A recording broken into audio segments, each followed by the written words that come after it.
sooner or later, somebody is going to screw over a senator's niece, right? We're going to get some spotlight that we do not want. I don't know who's teaching this in their $47 Discord group, but just lock it up and just take your shot. And if it doesn't sell, that's okay. Just cut it loose. Well, this is why we're getting regulation. This is why Jerry Norton proposed we need to have an association. We need to have some rules. We need to have something out there. Blue, red, Democrat, Republican, they don't give a hoot about us. We are just the bad investors. And it makes them look good to say, I filed this bill and we're going after the investors. Like Trump saying, we're going after institutional buyers, Wall Street, who owns 0.4% of all the properties in the United States. And it makes them sound good, but it's actually doing nothing. However, welcome and thank you for joining us for today's episode of Disruptors, where millionaires are made. Today we got my good friend David Olds with EzREIClosings, and David flew in from Chattanooga to talk about why 58% of real estate deals die today. I'm on a mission to create 100 millionaires. The information on the show alone is enough to help you become a millionaire in the next 5 to 7 years. If you'll take consistent action, you'll become one. And before we jump in, if you're here to learn how real entrepreneurs are building real empires, make sure you hit that subscribe button, because every week we're dropping lessons that can create your first or your next million. And right now you have 100,000, 250, maybe even more just sitting in your CRM. Resurrect all your old and dead leads with the objection-proof AI calling agent. Text CASH to the phone number 33777 to unlock the money that's just hanging out in your CRM. Ready? I'm ready. All right. So when you were here last time, we talked about your journey, about how you were wholesaling, and then you had this idea for this crazy idea transaction company. Yeah. Right. And how you made this jump, and then how you kind of counseled me to get focused, because I was trying to do too many things. So a lot has changed, I think, in the last couple of years. Yeah. On the show, we got a new studio. I love great studio. Love it. Thank you. Beautiful. Really, all credit to my to my media guys. But yeah, so like you were really all in on the transaction management business. So how's that business been going? Good. Definitely a little bit of a slowdown. I think our whole industry took a little slowdown last year. I heard some crazy stat. Something like 60% or 80% of wholesalers are just gone. That was from Batch, right? Yeah, I heard. I didn't hear it from Batch. Maybe it was from Batch. I should probably just call Jesse directly. I think that's what I think Brent told me the other day, that it was a study that they did. Somehow they figured it out. And, again, I'm not sure if 60% of wholesalers left, or maybe now less people are wholesaling and they've gone into other niches like, storage or something. But yeah, there's definitely fewer people. Now, the people who did stay and who buckled down and figured out how to run their business, they are doing more deals. For us, our average, let me make sure I say this right, the average contract submitted per client has actually gone up a little bit. Yeah. It's gone from like 2.1 to 2.3. Contracts submitted to us per month. So there are definitely people making a lot of money in real estate. But it did get a little bit harder for sure, which often kind of confuses me a little bit, Steve. Like, you've been around a long time. I've been around a long time. If you could make money a couple of years ago when real estate was bonkers, right? When it was, everybody and their brother was making money, you could put a sign in front of the house and your dog makes money, right? Like, it did not take any talent. Think about those days. The seller could literally do anything to sell their house, right? But yet, as investors, we're still making a lot of money. Fantastic. But now today, where the market's down a little bit and days on market are up and sellers are struggling to sell their house, how is it that you as an investor can't make more money, right? Because that's our job as investors, right? We're here to go out and help people. Right. We're like Liam Neeson, right? We have a special set of skills. And, we do have the ability to come in and talk to these sellers, hopefully build some good rapport, and figure out how we can find a solution for them. So it always befuddles me, confuses me a little bit, why people aren't making more money now than when it was at the height. But maybe people are just looking for it to be easy. I don't know. Well, there are words that are thrown out there, not to disparage, but the expression when you're going through divorce is accustomed to a certain lifestyle. Sure. And I think that there's probably elements of like, it was so freaking easy. Yeah. That they don't know what they had, or they don't realize the amount of work involved. Right. And I don't blame them for it. Right. Because if you get in when you got all the wind behind you, I mean, like, I started doing this 2012. Like, when it was really tough. It felt like it was really hard. Yeah. It felt like it was really hard. But I feel like by taking my knowledge set and skill set today and I go back to 2012, I would be printing money. Oh, 100%. But at the time, it felt really hard. Yeah. Right. And so I think there's elements of like, things are getting harder and you're accustomed, like, if I do this much work, I make this much money. Right. And now it's like I'm working harder Mm-hmm. and the revenue is like maybe the same, but the take home's definitely not the same. Sure. So I don't know. I think there's elements of that. Yeah, there's some perspective issues, right? Like they definitely don't see the things that we see after going through 2 or 3 different market cycles. Yeah. You know, I have this fantasy sometimes, and I'm sitting there and I'm like, gosh, if I'd have just started real estate in college when I was at UMass in 1992, how much money would I have made, right? But then I go, well, my gosh, like I don't have any software. Like how do I comp things? Like how would I do any of the things that we do now? So I don't think people realize how many tools that we have, and we're going to talk a little bit about the amazing tools that you have, but there are so many tools out there that make this business easier. Yeah. And when we started, when we're out putting out bandit signs and door knocking and putting little stickies on the door and door hangers and all that stuff, because that was normal back then. That was what you had to do. But I was talking to Lou Brown one time. I'm like, Lou, you started this in the 70s. How did you do it? Like there was no, batch or prop stream or prop wire or any of these things. He's like, well, man, we opened the newspaper and rentals and properties were listed by neighborhood. And that's how we comped. Yeah. I'm like, would have thought of that. That's fascinating, but you always find a way. And that's almost like working in a non-disclosure state. Yes, exactly. Right. Exactly. Yeah. Cause I mean, I've had Eddie Speed on the show, had Jerry Green on the show. I was like, how'd you guys do it back then? Back in the day. Right. Back in the day. It's newspapers. Yeah. But the thing is you figure it out. Right. If you want something bad enough, there's always a solution. Right. And that's something I know we're going to talk about a little bit, but as you're in your business, we're all going to have challenges. Everybody, right? Like no matter what business you're in, whether you're in the real estate business or the muffin business or the newspaper business, whatever it is. No matter how smart you think you are, how much you got to figure it out. Right. You're always going to have those kinds of problems, but you just have to, there's always an answer. We just have to figure that out. And that mentality, I think, is what separates entrepreneurs from. It's I was hanging out with Nick Perry, went to the Suns game the other day, and he said something to me that kind of like blew my mind, right? We're just watching the game, quiet, whatever. And so he's like, yeah, my cost per lead's gone down. Like my cost per leads are so low now. Like I can't believe how much easier it is right now, which is very different than like the message we hear out there. Like right now, it's always doom and gloom on social media. Yeah. But he was like, yeah, I can't believe how cheap my cost per lead and cost per contract is. I was like, that's pretty cool. Yeah. The people that are serious, especially like Nick Perry, they're happy that people have left the business. They're like, okay, no problem. I'm still here. Yeah. I will buy as many houses as I can. So you're seeing, I guess, more transaction count per client. 100%. How about number of clients? Number of clients, we came out with some new programs last year, one-off transactions and a pay-at-close plan to try to make sure that we had something for everybody, because not everybody is running, Nick's size business, right? But lots of people still need help with their transactions. So definitely, our client count exploded, probably tripled last year. Not all of those people are always submitting deals, but that's what we do in our community, is try to be there and nurture them and help them solve the problems that they've got. And one of those is having a lot of deals that die. And what is it that causes that? Yeah. And I definitely want to touch that later. So all in all, still EzREI is still growing. Yes. Okay. In fact, we just moved into a brand new office. It's like 16,000 square foot. I have 50 cubicles in there because they're like, how many cubicles you want? I'm like, as many as you can fit in here, because we're going to grow into it. And that's our goal by the end of the years. We have about 25 people out there, is to put 50 butts in 50 seats. So no, we are aggressively growing right now. Wow. Yeah. And then, one of the things that we do as entrepreneurs is we have these really good ideas.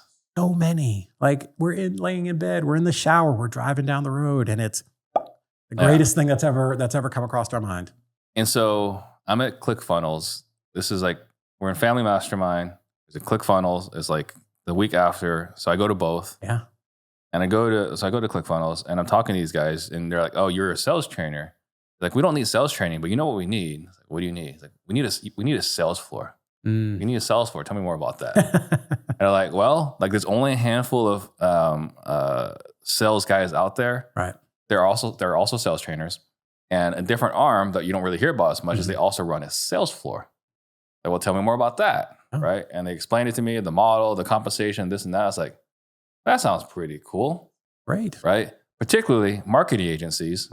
They're really good at marketing, but they're not really good at managing salespeople. Right. Right. And I love sales. I love all things sales. Right. And sales is like the sales department is one of the biggest headaches for a lot of organizations. And it's a different skill set. Different skill set. Yeah. And so I was like, all right, let's run with this idea. And so we decided to launch a done-for-you sales solution, right? We work with Chris Jefferson. Yep. I was kind of sharing with people what I was doing, and you were kind of lamenting to me, like, man, like... We had lost some salespeople like the day before. Yeah, they're quitting, right? Because you had two, and then you had one, and you weren't really happy about that one. No, and then he was going to Florida and wanted to work remote, and we weren't going to do that. Right. And so we had this idea, hey, why don't we do the sales floor thing together? But that didn't quite work either. And this happens in your business. Again, we talk about this in our team all the time. First off, the problem with us as visionaries is we always want to try new things. Like we haven't implemented the last thing, and we have 2 more things on the docket. Right. And it drives our team absolutely crazy. I know my poor team. Luckily, I've given them permission to just say, like, no, we'll come back to that. Let's finish this first. Not right now. Yeah. Can I just finish this first? So by nature, we're always wanting to do the next big thing because this is how we're built, right? We always have ideas. We have ideas, and our brains are always churning. And a year ago, every idea I had, I thought was perfect. And in reality, where we're at now, I look back and I'm like, oh, that was good, but it wasn't quite what we needed. So we were talking earlier. The way I think about it is always molding clay, and my business is the clay. And I think I've got it right, and I'm getting close, and we're going to try that, and I'm going to mold it some more. And I'm like, that is the thing that I really need. Why didn't I think of that 3 years ago? That's the answer. Yeah. And because now we've hit on something that's actually popping, we're running ads, it's going absolutely crazy. And I was talking to my website guy, Nolan. I think you've talked to him before. We're like, why didn't we think of this before? And because it's just a process, you have to work through that process. You iterate through it. Yeah, you can't run a marathon and all of a sudden be at the end, right? You've got to go through the 27 miles and learn things along the way. Yeah. So I bring that up because you're the one that, you're one of the 2 people that we worked with. Yeah. And it's always an experiment. It's always learning opportunity. And then the other thing we talked about was that you had this other great idea about title. Yeah. I thought, listen, title will be great. We're running at least 2,000 files a year through our company. Wouldn't it be great if we could just funnel that into our own title company? And on the surface, that does sound great. And I even knew a little bit that title wasn't as profitable. It's not the best business to be in, right? It's very high risk, an insurance business, right? It's literally, you're in the business of insuring these deals. But it's very complicated. You're working with, we were in 6 states, so we're working with 6 different state insurance commissions and underwriters. And there's just a lot of moving parts. And at the end of the day, it's difficult. It's just a difficult business to run. So we realized that this probably wasn't the best place for us to be spending our time. So you put yourself out there as like, maybe this was not as smart as we thought. Yeah. And as a leader, you have to be able to say that. There are lots of things that I have to tell my team, because you don't want to say like, oh, it's all your fault. Like, no, that was my decision. I decided that we were going to offer this plan, or we were going to do this, or we were going to go in that direction. And sometimes you have to go, well, that didn't work. And didn't work as planned. It didn't. And I could say this as a person who's had a title company. Yeah. Right? Like, it was a really good idea. And it was really profitable. It was really smooth and seamless. Yeah. Until the real estate commissioner starts asking questions. And then you start thinking, I want no part of the real estate commissioner wanting to talk to me. No, there's not a lot of... And she's best buds with the attorney general. Right. So now I'm looking at it, like, I'm making $2,000 a month. Right? Like at its peak, I was making $15,000 a month, right? It was really, really good. Yeah. But when the market slowed down, and then we have a new real estate commissioner, and she comes in, and she's like, why do you have a title company? Right. Like, because Steve's like, whatever. I'm a good guy, right? Yeah. But once you started asking questions like, hey guys, let's just close this out right now. Yeah. And just put this chapter behind us. Yeah, which is a complicated thing to close it down. And, you realize the title companies, there's a reason. Sometimes we have clients who are like, just tell the title company to push it through. I'm like, bro, that's not the way this works. Because the title company, if they insure a property, like they're on the hook for that if they miss something. Right. And I've had title companies miss things on my personal deals where they missed a memorandum and a cloud on title. And I had to go through a suit for quiet title to fix that. And, ultimately, luckily, we sued this guy and we got him to pay the court costs, but that could have been the title company's problem. So yeah, it's not as glamorous. Like I was telling you, people have called me and like, I want to start a title company for lead gen. I'm like, bro, there are better places for you to spend your time and energy. Go out and just do one more deal and you'll make money. I am a big fan of title companies if you're a one market person. Yeah. If you're a one market person, but the nationwide thing, because like I was very spoiled, like being in Phoenix, being in a larger metropolitan area, where like there's so much competition, there's so much business that they're all fighting for it, and they all want to give good service. They have to give good service, so they're not going to compete. Because there's not, for the people that are listening, like there's no like title company that's like 50% cheaper than anybody else. All the fees are set by the state. Title insurance, the biggest charge that you have, that's set by the state. It's just a percentage. The county does, your recording fees and all that type of stuff. So literally at the end, you're talking about, the title fee, the fee that they charge you to pay their people and the rent. And maybe it's $500, maybe it's $600, and you want them to do it for $200. Like that's how they pay their people. So there's not this huge swing. So you're exactly right.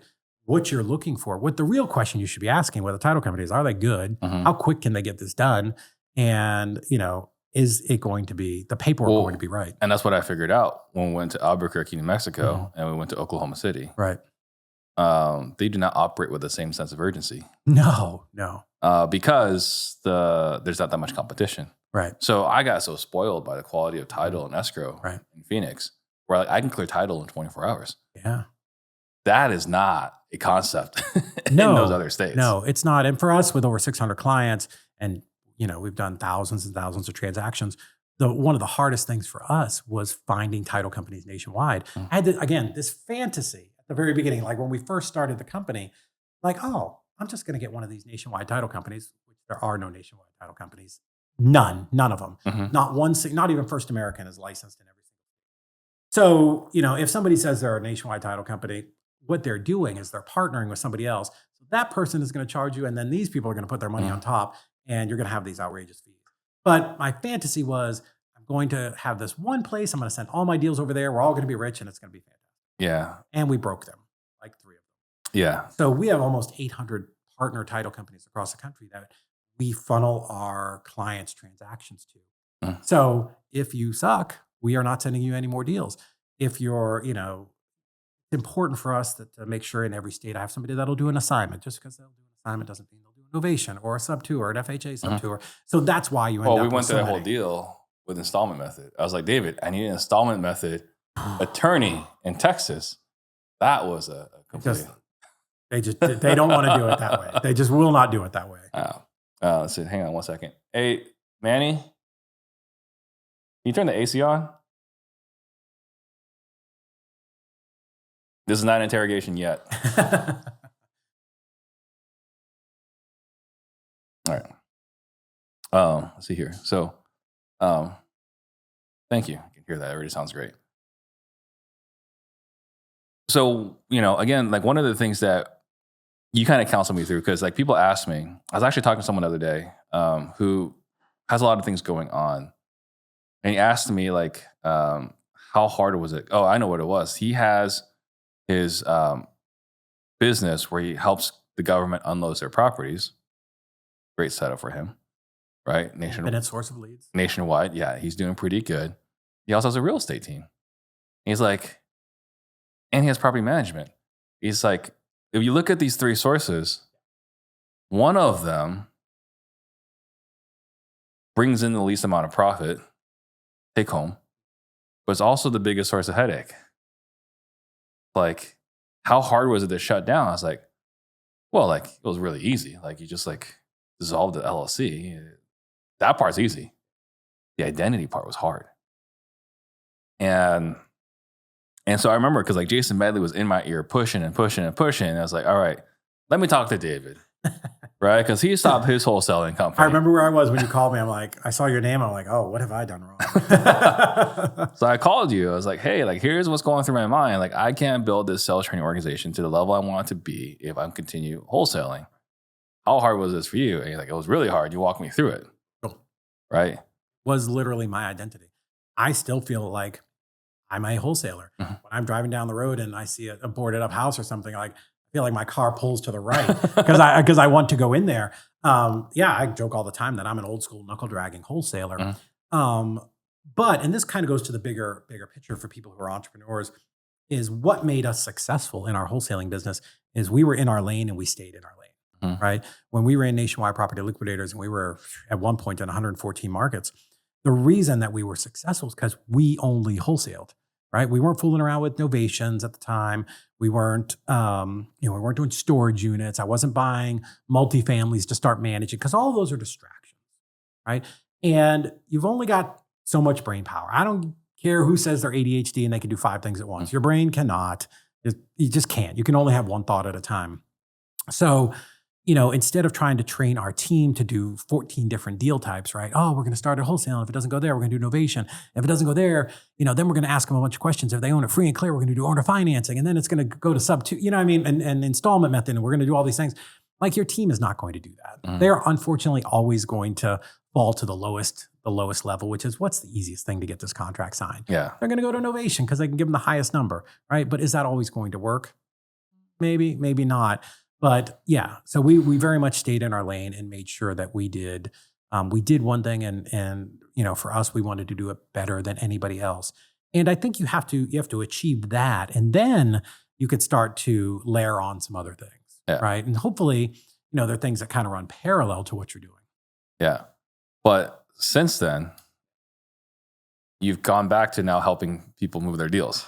I know, it's like how did this happen? Well, so. Yeah, I was very much against it. Once we got out of the title company business, great. We're all in. We're on transactions, which we always were. We were very, very focused on that. And so I have meetings with my team all the time. We have marketing and business development managers and video guys like you. Like we've got people that run all these different departments.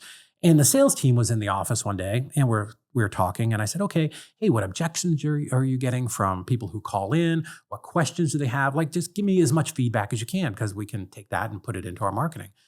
So they said, well, people keep asking us if you do dispositions. I'm like, why? They're like, because that's all you talk about online. I'm like, oh. Is that what you talk about online? I don't feel like it is, but I feel like I talk about rentals and all kinds of stuff, but just general real estate. Yeah. I know it did give me a little bit of a complex. I'm like, am I only talking about one thing? So I said, well, like that's not what we do. And we were in the room and we're very open with our leadership team. Like we're actually having a meeting next Monday where we bring them all in once a quarter, and like it's a safe space. You can say whatever you want. Like I want to know from all the different departments, what problems are you having? What do you need? Like, so this is the kind of conversation we had. I said, well, okay, let me be a good leader and not just dismiss it out of hand. Could we go back to doing dispositions? But at that, I know, like I coached some of the biggest teams in the country, even like Nick Perry's team back in the day. Maybe, let me see if I can find somebody that I can bring in that can just help do a couple of deals. So we opened it up and we took in 35 contracts in 10 days. I was like, oh, this might be a thing. Yeah. And, what I realized at the end of the day is I said, okay, well, let's open this up. And we took in a deal, and it was one of our clients. She couldn't sell this deal. It was in Compton, California. We sold it in 2 days for $140,000. They made an album about that city. Huh? They made an album about that I've city. Heard it. And so we split it. She made $70,000 on a deal she was going to cancel. $70,000. So I'm like, oh, this is really good. So we did a few more deals. You each made 70? We each made 70. We split it 50-50. You couldn't move it, and you each made 70. Yeah. Wow. Well, pretty good dispo. We're good. We have a really good process. We're not just slinging it out there on a couple Facebook groups. So I said, okay. And, I was talking about it a little bit on social media for our clients. This is something we're doing. And then people started hitting me up. Hey, can you sell our deal too? Like, well, I mean, it's really good revenue. It certainly does nothing but help the bottom line. And I said, okay, let's take in, we'll open it up and we'll take in a couple of deals. And the problem with running JV dispo business is you have acquisitions. It's exactly the same problem. All these files that keep coming in, and we're getting like 20 a day right now. All these files that come in, you have to underwrite them and see, is it a deal? Because I have people in my office that are doing dispo, right? I don't want to saddle them with a bunch of deals that they can't sell because I'll burn them out. So we're very, very selective, and we want to make sure it is a real deal. So then I realized, okay, these people are having the same problem that our existing clients are having, and that is they're putting stuff under contract that doesn't end up closing. Mm-hmm. Right? So I need to do some I need to do something to help them because we know what the answer is. One, we ran a very successful wholesaling company, made millions of dollars, and we also have data. One thing that we have that I will put up against pretty much anybody out there, except maybe some of the massive CRM companies, is data. Mm-hmm. After doing over 9,000 files, we've seen everything. So we know what are the best markets, where do things close, what are the best strategies, what works. We can by market narrow down like, hey, this is where every novation over $50,000 has closed. Mm-hmm. Right? We've just been doing this for 4 years. So I said, well, we need to do a little bit of education, because if I can help Jimmy, who comes and gives us a deal, whether he's a client or he joins EzREI Dispo, like if I can help him only go to the best markets, right, where the cash buyers are the hungriest, right, what does that mean? Deals are going to sell quicker, and they're going to sell for higher assignments because there's a lot of people looking for them. And let's tell him where not to go, right? And this is really one of the biggest fallacies in our industry is, well, hang on before you get into that. Okay. So you're talking about the pockets, what sells, what doesn't sell. Yeah. So I was reminiscing. I was taking my daughter, my wife, we were going to a volleyball tournament, right? Yeah. Got 2 kids in club volleyball. Expensive, by the way. You're always on the go. Yeah, I have to raise our pricing on all our services because club volleyball is expensive. Yeah. Right. And so we're driving and we're on the 17 and then we're about to hit Peoria. And I just said it to my wife casually, like, that's the exit. She's like, what's the exit? That's the exit. She's like, why? It's like, I bought more deals getting off of Peoria Avenue, off the 17, than anywhere else, right? Like you have this epiphany one day, because I was doing all my Google PPC, right? And one day it's like, wait a minute. All my deals are in this part of town. This is where buyers want deals. Right? Well, that's just where buyers want a deal. Like, this is the area where if I lock it up, sellers are willing to take less. Buyers are willing to pay what it makes sense, right? I could do East Valley, I could do Maricopa, I could do Scottsdale, but the delta where I can make the fee over and over again is not the same, but I could just blanket, right, this part of Phoenix and do, like, I want to say like 60% of my deals, right, were just that part of town. And we're just talking like a few exits, right? But Peoria that was the exit where, like, I just felt like if I get off that sign, like, I was making money that day, right? And that's running your business on data, not feelings. Exactly. Right. And so when you're saying, like, hey, the 9,000 transactions, I'm assuming you're talking about EzREI, process 9,000 transactions. So you know what properties move at in every zip code. Pretty much. I would say every county, maybe not down to the zip code. Every county. Oh. Right. So I think that's incredibly valuable data.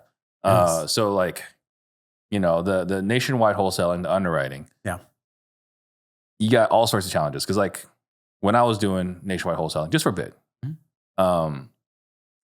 between non-disclosure states, finding comps within 3 miles within the last 6 months was a challenge. One of the tools, one of the tips, and not trying to hijack your podcast here, but, like, one of the advantages I had to do nationwide wholesaling was that I'm actually a licensed realtor.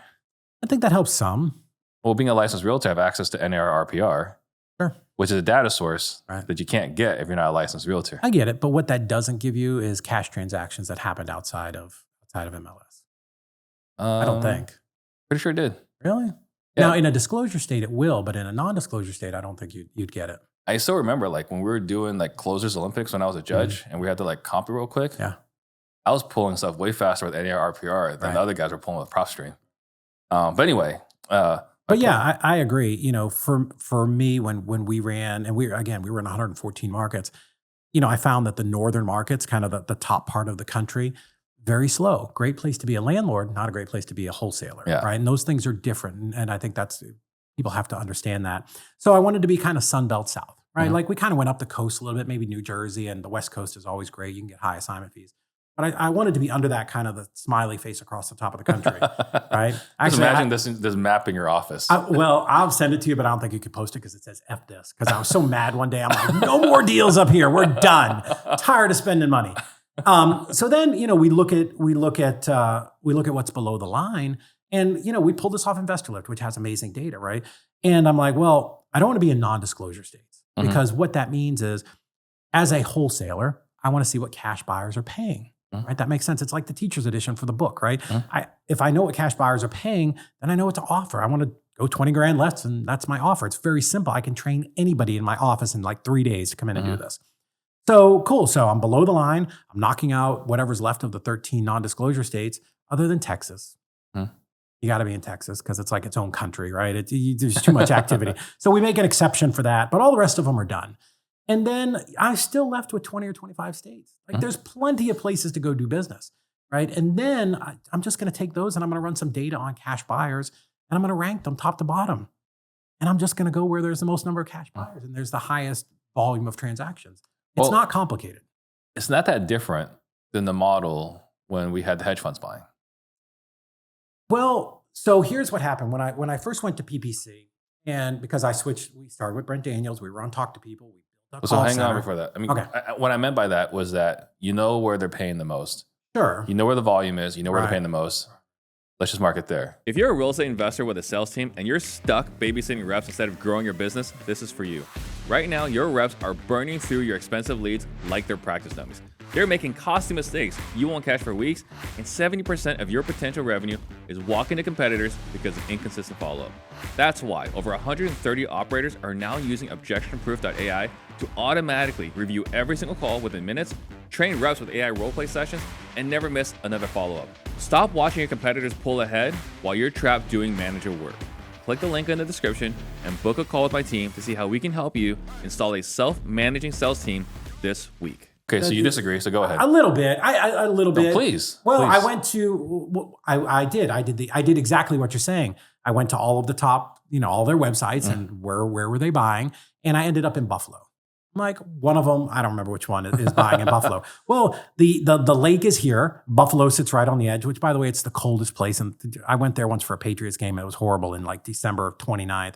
But anyways, it's a big county, but I didn't know any better. Like I told you, we've invented ways to lose money. So I was doing PPC to the whole county and I'm getting properties out here 30 miles outside the city and literally could not find a sale in the previous year because it's all farmland. Yeah. Right. So yeah, again, hedge funds are buying there because some of them, because they're buying for long-term rentals, because rentals are a great place to put your money. It's better than Wall Street, right? But in a lot of these northern places, they're it's not a 1% rent multiplier. Meaning, for those that don't understand, it rents for $1,000. It's roughly worth $100,000, right? That's 1%.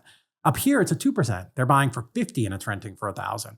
And the reason that is because there's less buyers than inventory. So now buyers are in control. And what do you always want to do? You want to force the price down as low as you can. Yeah.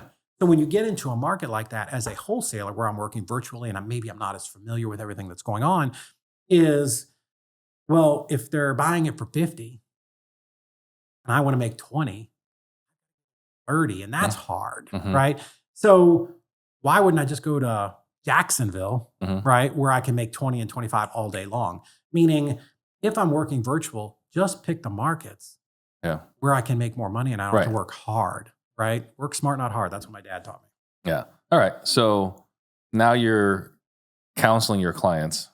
Here's where to go. Are you counseling on what to pay? No, in the sense that we do teach them how to comp deals for our acquisitions team the way that we used to. Right? And I think the 70% of ARV minus repairs that's the biggest nonsense ever. it just is. And I'm sorry, Lou and Robert Allen, all the people who ever taught that. Because again, you know the names that taught it. I just know, YouTube videos. All the old school people. I think it sounds really great, but let's be honest. I bring somebody in off the street. I get them all hyped up. We're going to go do deals. Joey, 70% of ARV. They're going to look at all the comps. Which comp do you think they're using? Best one. The highest, right? So let's just say the comps are 145, 146, 147, 148, 190. Guaranteed they're going to 190. Why? Because they want the least path of resistance. So if I do 190, 70% of that, right? And then let's talk about the repairs. Probably, if we're doing this remote and we're doing it over the phone, they're not doing a great job of establishing the repairs. And this is a big thing that we see. Hey, Mrs. Smith, fantastic. I'd love to buy your house. Tell me about your house. How's the kitchen? Kitchen's fine, Jimmy. Great. And the bathroom? Awesome. Great. We lock it up. And then we get some pictures back, or we start sending buyers over there, Steve. And the buyers are like, bro, these are like plywood cabinets from 1940 with green laminate and the middle metal band. Like, I got to budget $30,000 to do this kitchen. Well, you didn't budget that. So what does that mean? You're probably priced too high. Yeah. Right. So this is what happens. 70%. We go to the highest number. We go to the lowest number on repairs. And this happens because we just contract, right? We just, whoever it is, I get it. I just want the contract. I want to feel good about it. But if your odds are literally 58% that deal is going to die, what did you accomplish, right? And now we have the problem of we've locked up a deal. That person, when they sign that contract, they think you're closing. They are packing up boxes and getting ready to move. And you're going to run a bunch of people through there. You're going to spend your time, your energy, your money, and just everything. And at the end of the day, you're not going to find a buyer because all your offers are probably going to be lower than what your contract price is. Yeah. And now you have a problem. Well, I know that for us, especially when our team transitioned from being in Phoenix to nationwide, again, we were very spoiled by the Phoenix market. Yeah. Right? Because if I have a deal here, pretty much moves. Yeah. If it's a deal. It's a great market. It's one of our top markets. Yeah. Right? And so we don't really have to be as disciplined in the pricing and underwriting. It's still important, but it's not nearly as critical because the demand is high enough. Right. When we went to rural, our team failed to account how much was involved in rehab. Right. Because here, Jimmy in a truck can get anywhere in Phoenix. Right. But if it's like 2 hours from the nearest town, and you get a guy that's going to rehab it who you don't have a relationship with, right, you're not getting a good price because of volume or relationships, and you're getting the surcharge for being 2 hours away. Yeah, your margin for error in these rural areas just shrinks. Yeah. First off, you didn't ask probably great questions. So, you contracted it with your buyer, whatever it is. He starts doing his due diligence. And now he's like, oh, man, you didn't tell me this foundation that's sinking or there's sewage leak. Like, your margin for error just goes away. So that's why, on the acquisition side, that's where you can solve so many of your problems by doing a better job there. So how would you do that? What's that? So I'm a new wholesaler going nationwide. How would you coach me to make sure I underwrite it well? You know what the most important thing is, Steve? Pretend you're actually going to buy this property.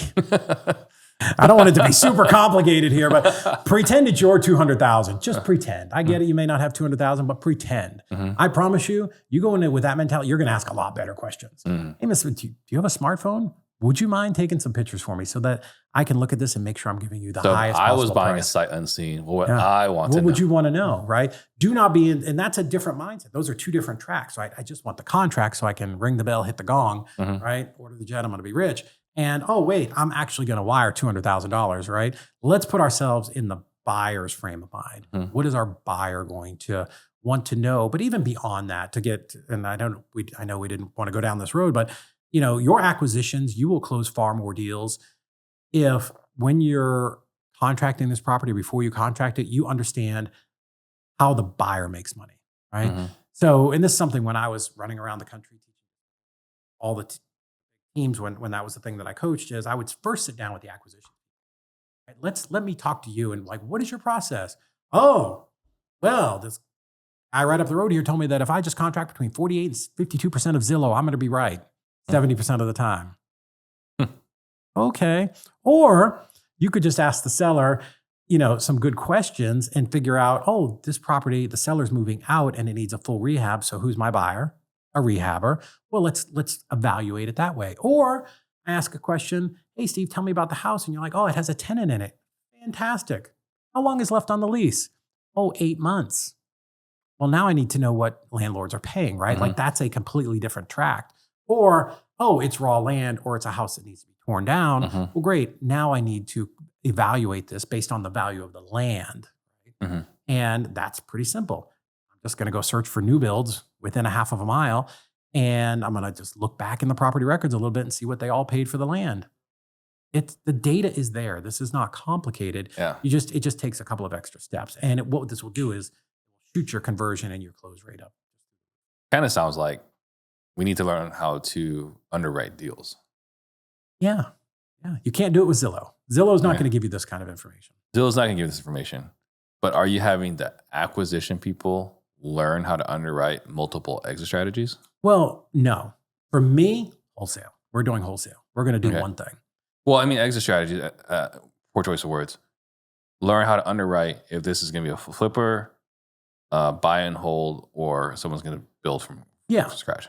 You have to learn how to underwrite with those 3 hats on. Yeah, but that's a lot simpler than me trying to teach you wholesale, novation, sub 2, owner finance, installment method. You know what I mean? Those are like different degrees at a university, right? Which we as owners, and if you're watching this and you run your own company and you're doing the phones, 100% you can do that. I did that, you've done that, because just our brains work different, right? Like we're the guy or the gal, whatever it is. You know, like we can make those transitions. Like it's like shifting without even thinking about it in your car. Like, still drive stick shifts? Maybe I'm showing my age there. Yeah, I can't think of anyone that... You drive a Tesla, which does nothing, right? Like you just get in and close your eyes and it takes you home. I only use one pedal. Like I don't even want to use the brake. Just take off my foot off the gas. That's the brake. Okay, so that was a dated example, but that is not complicated to teach them to look what cash sales are. Like that's not hard at all. Yeah. Okay.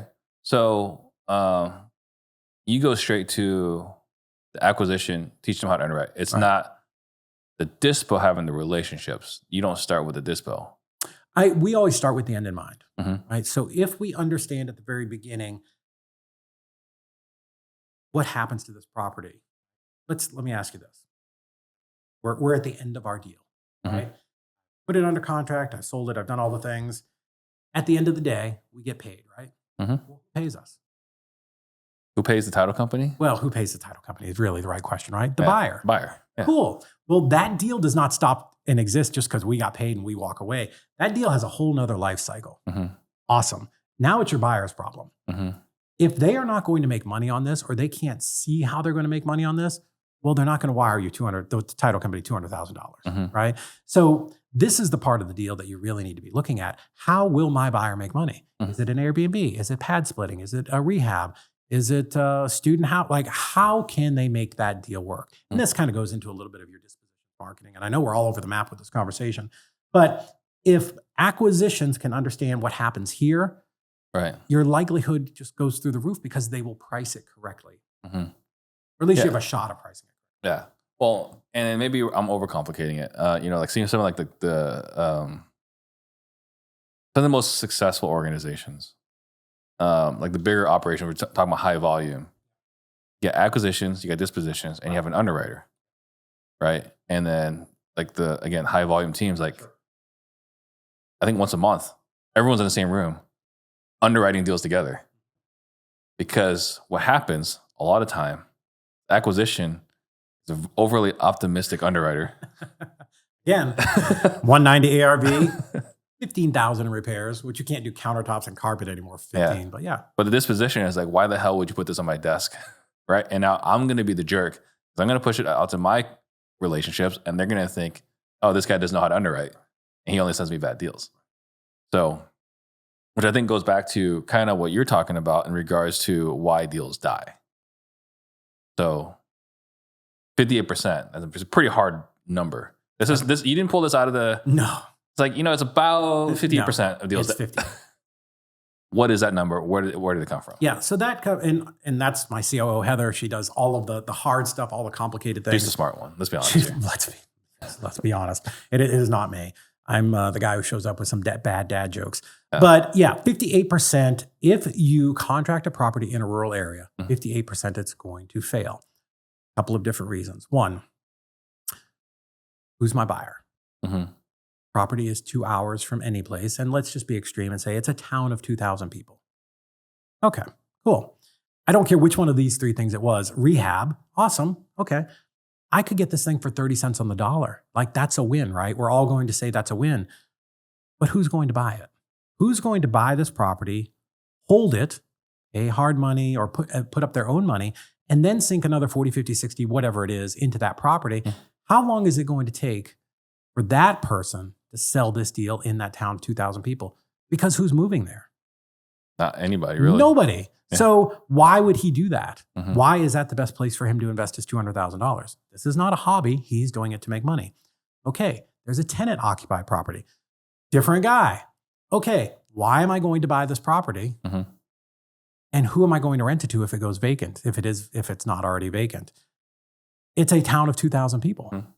What is going on in that town? Is Amazon moving? Is there anything that says people are going to be moving here? No, it's a town of 2,000 people. Okay, that's a problem. Why do you want to do that? It's raw land. Fantastic. There's one builder in town who does decks, right? And I'm going to call him because he's the contractor for whatever little town it is. Why is he going to buy that land to build on it? Mhm. Because who is he going to sell it to? If the deal does not make sense to your buyer, they're not going to buy it. So why are you locking up these deals? Right? Mhm. And again, everything will sell at a price, right? If it's $1, it will sell. I remember years ago, I was in Virginia Beach, somewhere over there. And this was back in the day before we did Zoom coaching, and I would actually fly out to people's offices and help them. And I remember we're sitting in like Bojangles or something. And the wife, she was like very aggressive. Like she wanted to do this. The husband, he was a little bit of like a naysayer. And he's like, not everything will sell for a price. I'm like, that's not true. And I pointed to this old barn that you could kind of see through, and it was weathered wood and it was tilted. I'm like, whatever, Joe, would you buy that for $1? Yeah. Well, of course, everything will sell for a price. But now it becomes, what's your time worth? Yeah, I could sell that house and make $1,000, but is that worth my time? Is that worth the 2 months that I'm going to have to do this? If me, Robert Wensley, and Tony Mont are your dispositions team, like the dream team, right? Like you'd have our banners up in here. How long are we going to stay with you if you're giving us those deals? Mhm. Before we're like, F this is stupid. Like I'm killing myself and I'm not making any money. Right? Like if you want to do that yourself, I think it's dumb, but it's your time. But when you have people that work for you, especially if you have people who are on commission only, how long are those people going to be with not you? just commission only, even hourly, that's going to eat right into your $1,000 profit. Well, there you go, right? I mean, I'm just saying there's just a lot of problems with it. Yeah. So given the choice, and if you're virtual, you have the ability to be any place. Why not be in the best markets? Mhm. And you can literally figure that out in an afternoon. We show our clients and our partners how to do that. We've got a video that literally use PropStream. Here's how you do it. It's very, very simple. Yeah. I mean, I remember, so Brandon Bateman, he was on the show. Love Brandon. And he did this, we had a visual of like, here is what the country looks like at night. Yes. Do not buy where it's dark. where it's dark. Exactly. Kind of the similar message here. Pretty similar. I mean, so I had this property. Again, we're Oklahoma City, right? Because like we're gonna go big. Right. Go to Oklahoma City. We're doing TV, right? I'm doing the TV spots, blah blah blah. And we got this lead came in, and I remember my old partner was like, "Hey, like they only want like $8,000. Like lock it up. You're gonna be rich. Lock it up. Like how could this thing not move for $8,000?" I think 3 months into it, we're like, "Yeah, this is not gonna move." Right. So that happened to us. We started going virtual before it was like, I think Chris Chico might have been the one who coined the term. I don't even know, but we were doing that before it was a thing because we were in Chattanooga and I brought on a fourth partner and I'm like, hey, we're splitting these deals 4 ways. We need to do more deals. And, there's an absorption level in every market. There's only so many deals that you can put out. Even in Phoenix, you could probably only put out 3 deals a week. You can't put out 5 because maybe they're selling that quick, but I put out a deal on Monday and I get somebody who's interested, but Tuesday another deal goes out and he's like, oh, I really like this. There's just you can only put out so many at a time. So we're like, okay, great. But if I could be in 20 markets or 10 markets and do 2 deals a month, 20 deals, right? So I can increase my volume. Great. So like, what market do we want to go to? Well, the partner I had is Birmingham. Like, all right, that makes sense. It's close. We could drive down there if we ever really needed to. Birmingham, terrible market to be in. Again, so much inventory, so many tax deeds that there's just so much inventory, not as many buyers. Like you just can't make a lot of money there virtual. If I lived in Birmingham, I'd be the king of Birmingham because I'd be there. I would know things. But when I'm working with JV partners and I'm having to split deals, not great. What made me think about this was our next market, St. Louis. Have you been to St. Louis? Driving through. Okay. Good barbecue. Good barbecue. Got the arch. Very scary. But there is a section of St. Louis. I don't know what it is. It's maybe like 10 or 20 square blocks. Like people, if you're watching this, put it in the comments about what this area is. They're beautiful brownstones. or they were probably 80 years ago, but now they're all abandoned. I think it's because maybe some factories or something went out of business. So this is what happens. We're locking up like 9 of these in the first day. Again, like 4,000, 8,000, like cheap. And I'm like, we were applying what we do in Chattanooga to there. And I'm like, order the jet. We are going to be we are the smartest people that have ever graced wholesaling. Like, you know, and again, what we realized is there are 1,000 of these things. Nobody wants them. Like the city doesn't even want them back. They're not even enforcing tax sales. Like they just don't want these things. And I didn't realize it until we drove up there because we had this hotel under contract. And I feel like I'm pretty brave. I was driving this 4-door Jeep at the time, and we're up there, and I would not bring my Jeep to a stop at a stop sign. Like like windows are broken out. There's homeless people. Some have been burned. Like it was scary. Yeah. I'm like, this is why none of these things are selling because nobody wants them. Yeah. So this is the importance of understanding the market and are people buying the thing that you're out there pushing. What is the number? Is there a number that you consider, okay, this population, just forget about it? So here's what I tell people. Pick a market that you know is good, right? So whatever market. Personally, for me, what I tell our deal partners is 250 to 750, like population in the county or the MSA, Metropolitan Statistical Area, right? That's a good size. I'm not coming here to play with these guys in Phoenix, right? Because there's too much competition. It's probably a little sophisticated of a market. So I want to be in that secondary kind of market. So the reason I say 250 is that's the size of Chattanooga, maybe 300,000 now. But I know in Chattanooga, it will support a good wholesaling business. I can wholesale 5 or 6, 7 deals a month there at 20,000. Like that's a good business. So I use that as my baseline. What I'm saying is figure out a baseline. And for me, anytime we went into a new market, I would just pull up Chattanooga. Very simple, prop stream. Cash buyers, Chattanooga, last 90 days. I just want to see how many transactions there are. And this is how you can run any market, right? Cool. So I know there's 187 cash sales in the last 90 days. Awesome. Now I'm going to use that as my baseline, and I'm going to just start picking some other markets in areas where I want to be. And I'm scratch paper, right? And then when I'm done, I did this live, I don't know, maybe a month ago. Like, okay, Savannah, Huntsville, I don't know, whatever it was, 4 or 5 markets. I'm like, okay, let's just rank them. That's where I'm going to do my marketing. Like that's a first pass. It takes 15 minutes. So people that are listening, they're like, hey, I want to start doing nationwide, dispo, whatever with you. You will walk them through, do the do the evaluation, the market research. Yeah, all of our deal partners, and it's stupid cheap to be with us and have the ability to do this. We have created some videos, and there's no kumbaya, motivational, motivation we leave to the church and Tony Robbins. Let them do that. This is very tactical. Like, hey, dude, here's a 15-minute video on how to pick markets. This will take you 30 minutes. We're not messing around with this for 4 weeks. My goal is to get them from wherever they're at to doing deals in the right markets as fast as humanly possible. Yeah. And then I guess trying to think about like for someone that's coming in, someone's listening, right, and wants to get involved in this. Are you working with are there qualifications to working with you? So for example, right, it's like we've had a coaching business. Now we're a software business, but we were coaching since 2019. And one thing we made a decision at some point, like if you've never done a deal before, I'm not your guy. Yeah. Right? It's not that I don't want to work with you. It's not that I don't want to help you. It's just I don't have the bandwidth to give you what you require if you've never done a deal before. Do you have any kind of qualifications? Yeah, you got to be hungry, right? I remember when I was first starting out and had not done my first wholesale deal yet, I said these words a lot. It's ugly and nobody wants to see it, but I would cartwheel naked down Main Street to get my first deal. That's ugly. How bad I want. Nobody wants that, right? But you've got to want this. Yeah. I had a pretty new guy. We do a call every single day with our people. And he's like, well, how long will I have to call? I'm like, I don't know, man. How bad do you want this? If you want it bad enough, you'll call from 8 in the morning till 8 at night because it's just repetition, right?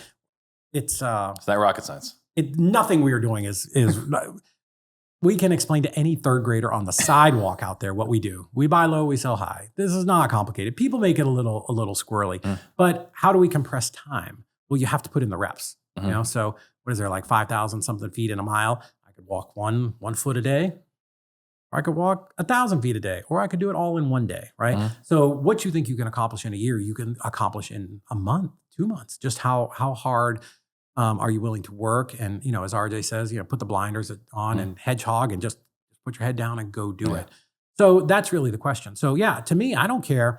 We work with clients, some of our transactions clients that do 40 deals a month. We help sell their deals. And I've also got brand new people who are like, oh, this is it? Because it doesn't take we overcomplicate this business. Let's pick a market. Let me give you a basic script. Pick up the phone, start calling them. We'll give you some free leads. I was talking on the call on my drive over here today. And if you don't have money, there are a lot of ways to go get free leads. They're not going to be great, but they're going to get you some leads. But you have to do whatever it takes to do this business. Yeah. If I heard you correctly, basically, if RJ Bates can figure this out, you can figure it out. It's what I believe is what I heard you say here. I think that's what you said, with all those belts and chains and all the things. Yeah, that's my takeaway from this. So the other thing too, so I want to go back to what you said earlier, much earlier in the conversation, which is you figure out, hey, our number one objection for people not buying EzREI is because they can't move their deals. Right. Yeah. And you say we have I'm a not problem. making money. So there's a problem here that if we solve this problem, not only is this an additional revenue stream, but this actually goes back to now they can afford EzREI. Right. Yeah. So not only our clients who are existing, right? We have clients that are closing 75 to 88% of their deals. The industry average is 50. Yeah. Right. So what makes those people special? They listened when we gave them the data. And we provide this for all of our clients. We give them the data quarterly. And then we also do an annual roundup. So we'll tell them exactly where the deals are happening. But then we also solve the exact same problem for the people that were coming in. And, our industry and some of the coaches out there, they're really good at getting people excited and getting that first contract. And then before it kind of dies, hey, you got a contract. We guarantee you'll get a contract in 90 days or whatever it is. Great. You're in the middle of Nebraska. There's a pond, a turtle, a guppy, and the turtle has 3 legs and there's an outhouse. Who are you selling that deal to? Congratulations, you got it under contract. That's awesome. But if it's not something that's sellable and you're not going to make any money, what was the value? Yeah. Well, where I want to go with this is you made this decision and then you found a person to run it. Right. David was not the disposition company. No. So what happened was, I had this one outside person who was helping us. And then I brought in actually some of my team that used to work with us at Nationwide Property Liquidators. So I was able to bring back people who already understood our system. But the first guy you brought in. Right. Can you say his name? It was a girl. Her name is Kristen. Kristen? Yeah. She's actually here in this market. She's a friend of mine. All right, so you brought in Kristen. Yep. And she moved 10 deals, 35 in 10 days? We got in 35 contracts. They're not all winners, right? Okay. Certainly we have to sort through that. But she was able to get involved. We got proof of concept. 35 properties in 10 days. But the key I want to hit here is David did not get distracted from EzREI. No. And that's, we've talked about a lot of things, and that is very important as an owner, that this is what happens when you build a company, right? And this is scaling up. Over time, you bring in people that hopefully they like you on most days, but they believe in the company and they believe in the vision and they want to be on that journey with you. Right? And over time, you collect these people. Not every person is going to want to be with you for 5 or 10 years. And over that time, I have those people, Heather and Hannah and Angela and Steve and and Nolan and Matt, right? That people that becomes your core kind of leadership team. And as you ascend those people up, you put them in charge of the part of the business that they're really great at, and you let them run with that, and you pay them and you compensate them. And then those people now they run that vertical, that section of the business. So Heather does operations and Hannah is our business development manager and Steve is the manager over our transaction coordinators and Angela handles client services and Nolan handles everything that's website and copywriting, right? So now I have those people that I can lean on. Now I can be the CEO and I can be the person who runs the business. Now they'll have to temper me a little bit on all of the new ideas, but so we brought in somebody who can manage a real disposition process. And we're bringing in more dispo people so that, that is their job. My job, right, as the CEO is marketing, keeping everybody's funnel busy, whether it's the sales team for EzREIClosings, the transactions company, or for the dispo team. My job is to be here, getting them excited, hopefully, and telling some bad jokes, but bringing in clients that we can serve. Because, once you do scale up, well, now my biggest concern every day is, do we have a company that's growing? Are we going to, make payroll and pay all the bonuses? Because all those people are depending on me and the company because they've got a wife and a girlfriend, or maybe not both, hopefully not both, but like kids and VAs and dogs and kids, they need shoes, right? Like they have lives. So it's important to us, if you do want to scale up your company, that you are running an operation that can support all of the people. How did you come to decide Kristen would be the right person? I've known her for a couple of years. She had sold a lot of deals. I think, had sold the biggest deal ever on Investor Lift. And we had become friends just over the years because I'm super involved in the Investor Lift, all of the different people. I needed somebody that I knew could actually sell deals, right? That had a track record. And once she was able to prove the concept, then you brought back the old team. Yeah, then I'm like, oh, well, because I didn't think it was going to be a thing. Like, I really just wanted to keep doing the transactions. But then I'm like, oh, this is really something that people need. And where I see our company evolving to a little bit more on the public side is, like, you go out, you get your deal, and just hand that off to us, and we will take it from there all the way to closing. It's a done for you. We will market it, we will dispo it, we will lock it up, negotiate with the buyers, and we'll also do the transaction coordination. So all of that work that you did on the front side, you have a higher likelihood of getting paid. And I'm going to give you all of my data if you work with us and you want to partner with us, and tell you where are the best places to go fishing, right? Let's not go to grandpa's pond that's overrun and it's green on top just because that's where grandpa used to fish with grandma when they were 15. When there's a recreation pond right down the road that a dump truck puts bass in, every single spring, let's go to the places where the most number of fish are. Let's work smart, not hard, and let's all make a lot of money. Yeah. Okay. So someone works with you. They lock it up. Yeah. You take care of the dispo and the TC. Take care of the dispo and the TC for them. But once you take care of the acquisitions, they don't have to do anything. They just spend money on marketing. Right. We're going to talk about how they can use AI here a little later and how they can use that. Yeah. Well, we're working on that. All right. What else? You're seeing a lot of transactions. So we talk about the rural, right? So, like, what I'm understanding here is, if it's a rural property, like, it's probably not going to make it. What are some other things you're seeing, trends, situation where, like, hey guys, like, maybe this is not a good practice? Yeah.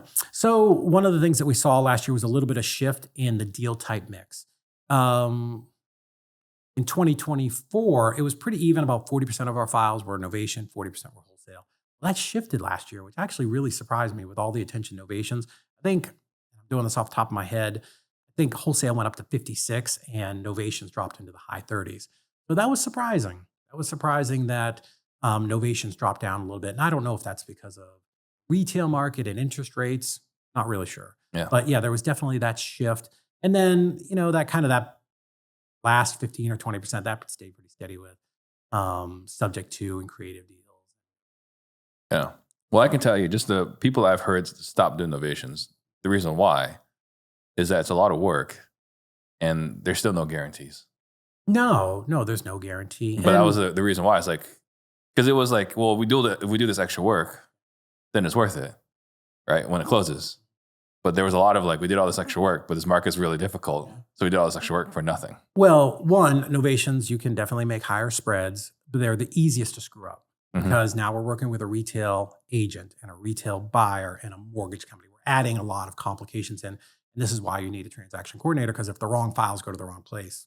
And this goes back a little bit to when things were, absolutely on fire a couple of years ago. So when we say, like, strategies have changed and what worked 3 years ago or 4 years ago doesn't work now, is interest rates were 3%.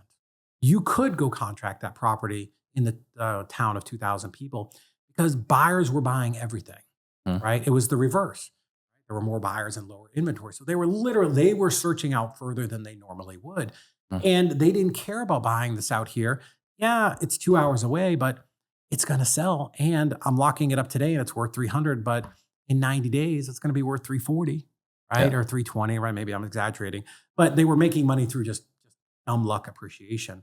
Well, when all of that ended, they were like, I need to be a little bit more conservative with my dollars. I want to make sure that I'm only investing in the areas that matter. So we lost all the dumb money that was in the market. The doctors, the lawyers who are just like, real estate's on fire. I'm just going to buy something through my realtors or through some investor, and I'm going to make money. Like, those days are done. Now, maybe on May 15th, something new happens and we get a new Fed chairman. We do know that Trump is going to put somebody new in, whether you love him or hate him, doesn't matter to me. He has signaled every way possible that he's going to put somebody in that will do everything they can to lower interest rates. So, lower interest rates. Now all these people that are sitting on the sidelines, now they're back in the market. Yeah. So I do expect real estate to really, as a whole, really pop the second half. Gotcha. What has surprised you in last year? I mean, we talked about the mix of deals, but with EzREI, you talk about like you're still growing. The count per client is growing. What else have you seen that's been surprising? Because like you said, you have almost more data than anybody else. Like, what else are you seeing nationwide that maybe isn't talked about enough? Well, regulation. Yeah. I don't want to say scary, but it's coming fast. Here's our job as investors, right? Again, we have hopefully solved some problems, but let's just talk about wholesaling. Wholesaling is the best way to get into real estate. When I started, I was half a broke. We've talked about that. Had literally no money. So wholesaling, whether you're tall or short or fat or skinny or red, white, blue, purple, like, doesn't matter. You can come in, find a seller who has a problem, and every single one of us, no matter where you're at, within 1 mile of you, unless you're in the farmland, somebody's losing sleep over a property, right? So we just have to find those people, figure out a solution, and then we match a buyer. Right? We assign our contract to that person, and we can make money. Easy peasy, right? So that's great. Bad thing about wholesaling is anybody can get into wholesaling, and there are a lot of just unscrupulous people, and they come in with the intention to screw people over and take advantage of them. So because of that, and people locking up deals that they can't close, I don't know who's teaching this in their $47 Discord group, but just lock it up and just take your shot, and if it doesn't sell, that's okay, just cut it loose. Well, this is why we're getting regulation, because there's so many people out there doing it, right? And I've always said, sooner or later, somebody is going to screw over a senator's niece, a U.S. senator, and that's going to be the end, right? We're going to get some spotlight that we do not want, right? And this is why Jerry Norton proposed we need to have an association. We need to have some rules. We need to have something out there. But yeah, so there are a lot of people angry with investors, right? And maybe it's Ohio, and some broker gets elected to the state legislature, and this is her rallying flag. Yeah. And as investors, blue, red, Democrat, Republican, they don't give a hoot about us, right?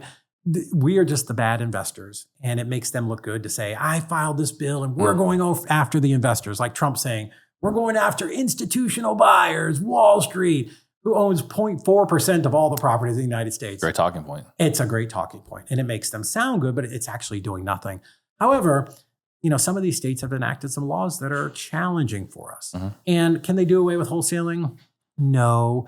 But can they start to make it really hard? Like, if this is our playing table, they're cutting it in half, and then they're cutting it in half, and then they're cutting it in half again, and they're boxing us in. And they've started to figure out that it's through marketing, right? You're not going to do away with assignments of contract. That's common law going back 2,000 years, right? Every contract is assignable. So I don't think that's the angle, but it is the marketing. That's where all the laws that have come out have to do with marketing and disclosure. So that is the spot where they're going to come after us. Now, should you get scared? No. Act with some ethics. And at the end of the day, here's the thing, Steve. If I'm out talking with, Mrs. Smith, and I use this all the time. Mrs. Smith needs to sell her house and move to Phoenix because her cat has psoriasis, right? Whatever it is, right? She just wants somebody that's going to solve her problem. That's it, right? Do that. Figure out what her problem is, build some rapport, give her the right price, solve the problem, and close the deal. That's the most important thing. Let's not, I don't want to say that all the laws aren't important. They are. If they want you to get your license, go get your license. I used to be against that, but now I'm like, the hell with it, just go get your license. Yeah. But work on focusing on the people that we're working with. So you can't be a psychopath. You've got to really legitimately have some empathy and want to help people. And if you do that, you'll be good. I've been doing this 24 years. Not once has some old lady in the middle of Walmart going, that guy effed me over. There are going to be times you just let people out of a contract, right? Just sometimes you just take the loss and move on. We had a bill that was drafted And Jerry Norton posted about it on Oh, Facebook. I've seen it. And it went absolutely crazy. It was unfortunate, I think, that he brought that much attention to it because that thing was going nowhere. It's great clickbait. Like, I get it. And it is important. And Jerry does a great job. No, Jerry's doing a great job. Like, I don't fault him for it, but that thing was going nowhere. And the reason why I say that is, I have friends down in the legislature. It's like, hey, like, where's this going? They're like, it's going absolutely nowhere. No. This guy is just one of those things where he's trying to make himself look good. It's a great talking point. It was the most ridiculous. I read through it. I'm like, in 2 seconds, I knew this bill. You're going to make the title company be the enforcement arm. Not the Bar Association in Arizona is never letting that get through. So that was your first thing. But yeah, that happens. In Tennessee, we had this bill and it did get passed.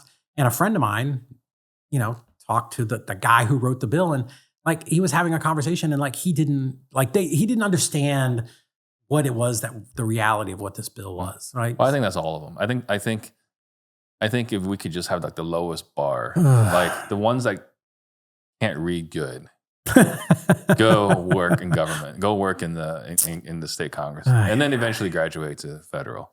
I don't know.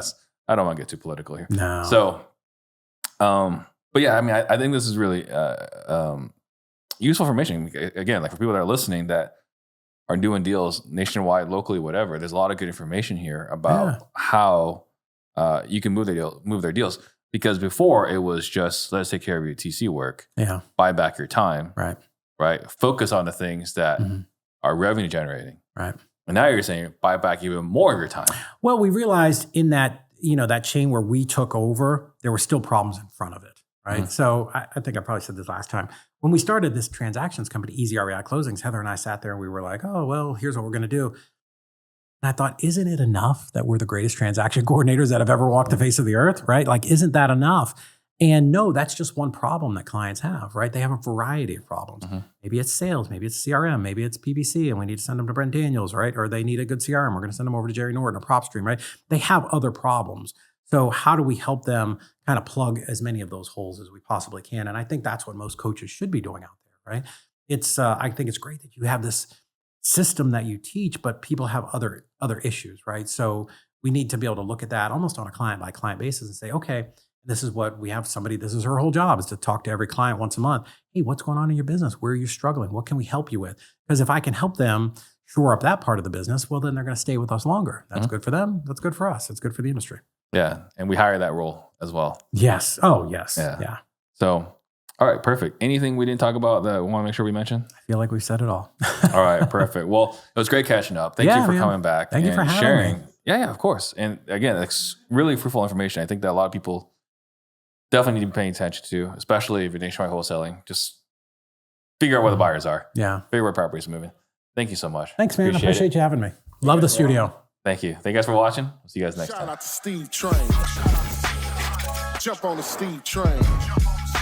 Disruptors.